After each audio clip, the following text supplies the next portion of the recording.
আশিরা সেখানে অবস্থান করছে। আমাদের সহযোদ্ধা ও 18 সালে কোটা সংস্কার আন্দোলন করেছে, নেতৃত্ব দিয়েছে, 24 সালে গণঅভ্যুত্থানের নেতৃত্ব দিয়েছে। এখন এই ঘটনার পরেও যদি আসামিরা পালায় যাওয়ার পরে বলেন যে তারপরে মামলা দিলে ব্যবস্থা নিব, হোয়াট ইজ দিস? তাহলে এই অভ্যুত্থানের প্রয়োজন কি ছিল?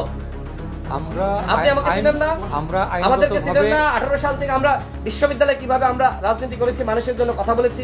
হাসিনার আমলেও তো এইভাবে আমরা কোনোভাবে হাসিনার আমলেও তো এইভাবে শহীদ মিনারের মতন জায়গায় ঘটনা ঘটে নাই। আচ্ছা, এই বিষয়টা আমি তো আপনাকে বলছি যে বিষয়টা তদন্ত চলতেছে, আমাদের ঊর্ধ্বতন কর্তৃপক্ষ আছে। আমাদের এই আপনারা কি কথা বলবেন, আমি কথা বলতেছি। এখানে কোনো তদন্ত লাগবে না, ওদেরকে ধরেন। সাংবাদিকদের কাছে ফুটেজ আছে, সবকিছু আছে। এই ঘটনা আমরা যদি আপনি বলেন না ধরেন, আমরা শহীদ মিনার এখন নেতা কর্মীদের নিয়ে যাব। সংঘর্ষ তৈরি হলে তার দায় কিন্তু আপনার নিতে হবে। ভিডিও দেখছে, উনি জানে। ফারুক হাসান এখানে নিজে আসছে, উনি দেখছে।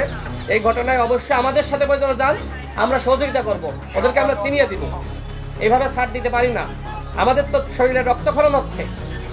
ফ্যাসিবাদের বিরুদ্ধে লড়াই করে এখন এই সরকারের নাম নিয়ে নাকি এরা নাকি সরকারের সংগঠন। কিসের সরকারের সংগঠন?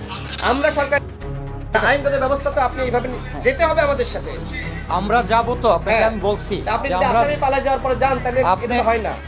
আপনি এখানে আমি প্রায় 1 ঘন্টা এসেছি, আমরা 1 ঘন্টা আসার আধা ঘন্টার বেশি এসেছি।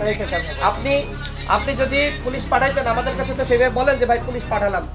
কেন আপনি তো বলার সাথে সাথে তো আমার দুইটা টিম এখানে এখনো তো এখানে আছে। বিষয়টা না না, একটা বিষয়, একটা ঘটনা ঘটার পর ঘটনাটা কি কারণে, কার্যকারণ তো থাকতে হবে। বিষয়টা কি কারণে ঘটছে, কেন ঘটছে, এটা তো আমাকে বুঝতে হবে। আমি কাকে আগেই ধরবো? আমাকে তো এই বিষয়টাকে জাস্টিফাই করতে হবে। এখন এই বিষয়টা আপনারা যেহেতু এখানে আসছেন, একজন আহত হয়েছে, আমরা দেখছি, তাকে হসপিটালে পাঠানো হয়েছে, চিকিৎসা হচ্ছে। আপনি বললেন যে তাকে ধরেন, আমাকে তো তাকে ধরার একটা লিগ্যাল একটা গ্রাউন্ড থাকতে হবে। এখন ছবি থাকার পরেও সাংবাদিক বাইরে দেখেন এই ছবি আর ভিডিও থাকার পরে যদি আপনার লিগ্যাল গ্রাউন্ড লাগে তাহলে তো হাসিনার আমলের ওই পুলিশ গিরি এখানে তো হবে না। এখানে আমি কথা বলতেছি, আপনি কথা বলেন কেন? আপনার কথা বলতে বলছে কেউ? হাসিনার আমলে যা হয়েছে ওই ধরনের পুলিশ আমরা চাই না। আমরা জনগণের পুলিশ চাই। আসামি ইনস্ট্যান্ট অ্যাকশন নিতে হবে। এখানে সমস্ত তথ্য প্রমাণ রয়েছে। ঠিক আছে, আপনি আসামিদেরকে ধরেন। আপনি সাংবাদিক আসলে আপনি বলেন সাংবাদিকদের সঙ্গে কথা বলবেন না। আপনি সাংবাদিকদের সামনে জানান যে আপনি কি করতেছেন। আমি আপনাকে একটা জিনিস বলি, আমাদের তো একটা মিডিয়া সেন্টার আছে, ডিসি মিডিয়া স্যার আছে। এই বিষয়ে যে কোনো বিষয়ে কোনো বক্তব্য দেওয়ার জন্য আমাদের ডিসি মিডিয়া স্যার আছে। আপনাদের এডিসি অলরেডি জুয়েল রানা স্যারকে জানাইছি। অলরেডি জুয়েল রানা স্যারের সাথেও কথা হয়েছে। হ্যাঁ, বলছে যে বিষয়টা দেখার জন্য। বিষয়টা আমি এখানে অবস্থান করছি, আপনি কি আমাকে একবার ডাকছেন? কাকে?